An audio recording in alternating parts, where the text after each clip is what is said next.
Good morning বন্ধুরা, আশা করছি তোমরা সবাই যে যেখানে আছো খুব ভালো আছো, সুস্থ আছো। আমিও বিন্দাস আছি। আমি মিঠু, আমার আরেকটি নতুন ব্লগে তোমাদের সবাইকে স্বাগত আর আমার অনেক ভালোবাসা। সবার প্রথমে আমার একটাই অনুরোধ থাকলো, ব্লগটা কিন্তু পুরোটা দেখবে। তোমাদেরকে গুড মর্নিং বললো, আমি সেটা বলে দিলাম। গান বাজছিল বলে আমি আর সাউন্ডটা অরিজিনাল ভয়েসটা দিলাম না, পরে ভয়েসটা দিচ্ছি, ঠিক আছে। আর সকালবেলায় দেখো চায়ের আড্ডায় বসে পড়েছি। আর সকালবেলার এই চায়ের আড্ডাটা যদি খুব ভালো হয় না, সারা দিনটা কিন্তু খুব ভালো কাটে। সকালবেলায় খুব ভালো ভালো গল্প, হাসি, মজা, এইটা যদি সকালবেলা আমরা প্রত্যেক দিন করতে পারি তাহলে আমাদের দিনটা কিন্তু মোটামুটি, আমার তো তাই মনে হয়। আর যেদিনকে সকালবেলা উঠে মেজাজটা গরম থাকে না, আমার যদি মেজাজ গরম থাকে, আস্তে আস্তে সবার উপরে একটু মেজাজটা গরম হয়ে যায়, তো তার জন্যে পুরো সকালটাই কিন্তু নষ্ট হয়ে যায়। আর এই সকালবেলায় আমি চায় হয়ে গেছে, তো চায়ের আড্ডাটা কমপ্লিট করার পরে আরও বাদবাকি কিছু কাজ ছিল, সেগুলো সারার পরে রান্নাটাও বসিয়ে দিয়েছি। সয়াবিনের তরকারি করব আজকে শুক্রবার, আর পরে মাছটা হবে নিরামিষ।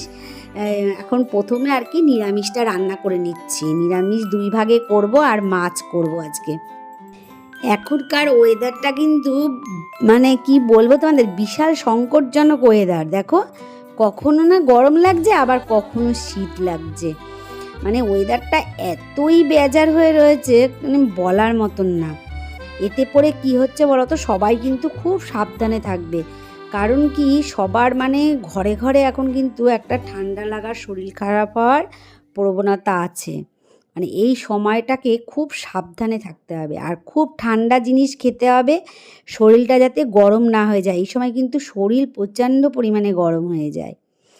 দেখো, এই হলুদ চাদরটা মেলা রয়েছে, হলুদ চাদরটা আমি নিয়েছি।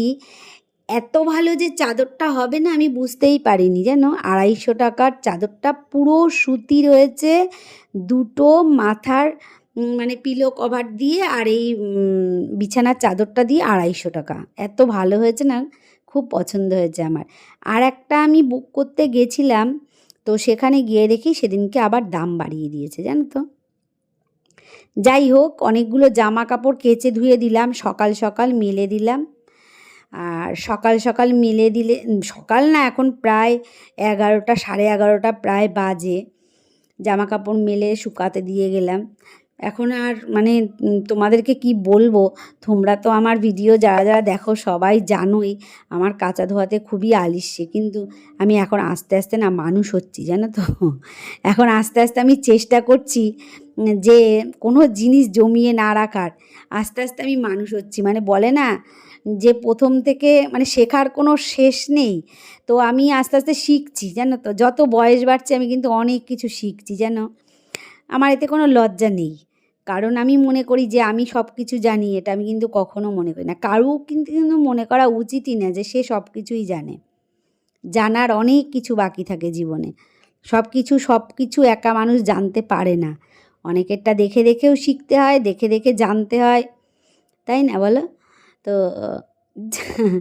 আমি কি বলবো বলো, তোমাদের সঙ্গে আমার গল্প করতে এতটাই ভালো লাগে যে আমার মনের সব যা যা মনে মনে ভাবি, সেগুলো যেন সব বেরিয়ে আসে তোমাদের সাথে এই কথা বলতে আসলে, জানো তো। তো এখানটা দিয়ে আমি করে মেলে ঠেলে দিয়ে তো আমি চলে যাচ্ছি। আর মুখে দেখো একটা ফেস প্যাক মেখেছি। আমি এতই সুন্দরী যে আর সুন্দরী হওয়ার আরও চেষ্টা করছি, জানো তো। কি সুন্দরী যে আমি নিজেকে মনে করি, সে আমি নিজেই জানি না। তোমরা দেখে হাসবে। তো তার জন্যে ভাবছি যে আরও একটু বেশি সুন্দরী হই, তার জন্য একটু মুখে ফেস প্যাক মাখছি। তো ফেস প্যাকটা মেখে যদি আমার উপকার হয় না, তাই হলো তোমাদের সঙ্গে আমি শেয়ার করব, ঠিক আছে। তো আমি এটা ফেস প্যাকটা মেখে দেখো এখন শোকাচ্ছে মুখে। স্নান করার সময় একবারে ভাবছি যে একবারে গিয়ে ধুয়ে নেব। সুন্দরী হওয়ার চেষ্টা তোমরাও করে যাও। যারা আমার মতন সুন্দর তারা করো, যারা আমার থেকে বেশি কম সুন্দর তারা করো না। আমি জানি যে আমি দেখতে কেমন, আমি দেখতে যারা সুন্দর না তারাই তো সুন্দরী হওয়ার চেষ্টা করে, বলো।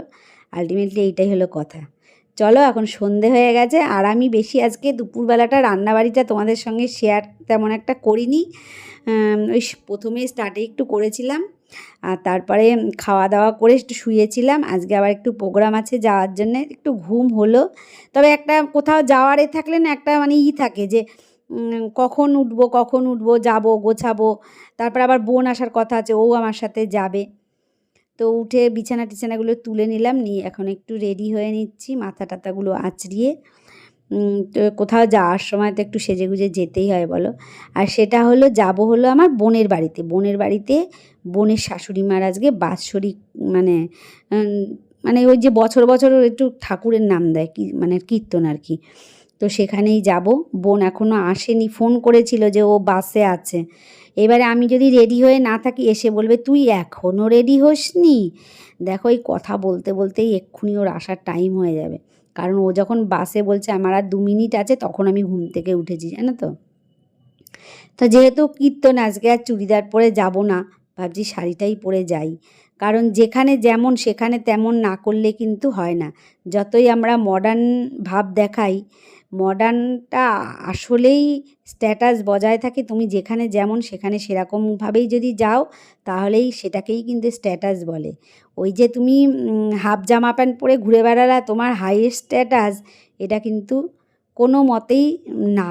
আমি যা আমার মতামত আর কি, যেটা আর কি মনে করি আমি, স্ট্যাটাসটা কিন্তু অন্য একটা আলাদা জিনিস। তো দেখো কথা বলতে বলতে আমরা চলে এসেছি এখানে। এখন এখানে সব রেডি হচ্ছে। কীর্তনের দলরা কীর্তন করতে এখনও আসেনি। এখানে পাতা হচ্ছে তাদের জন্যে। আর এখানে দেখো রাধা কৃষ্ণের ছবি আর আমার বোনের শাশুড়ি মায়ের ছবি সব রেখে দিয়েছে গুছিয়ে। আর এই পাশে দেখো এখানে রান্নাবাড়ি চলছে। আমার বোনের দেওর সবাই মিলে রান্নাবাড়ি করছে, খিচুড়ি পাঁচমিশালি তরকারি হচ্ছে। তো বোন দেখো একেবারে কোমর বেঁধে লেগে পড়েছে। আমার বোন কিন্তু ভীষণ কাজের, জানো তো, ভীষণ কাজের। ওর এমন কিছু কাজ নেই, হাতের কাজ থেকে শুরু করে সংসারের কাজ কোনোটাইতেই তুমি ওকে একদম হারাতে পারবা না। কত সুন্দর আমাকে শীতকালে সোয়েটার বানিয়ে দিয়েছে, তারপরে গোপালের সোয়েটার বানিয়ে দিয়েছে, এখন আবার আসন তৈরি করছে। দেখতে দেখতে কীর্তন আলারা চলে এসছে, কীর্তন শুরু হয়ে গেছে। তোমরা একটু কীর্তন শুনে নাও, আর আমার নাচটা দেখে কিন্তু কেউ হেসো না।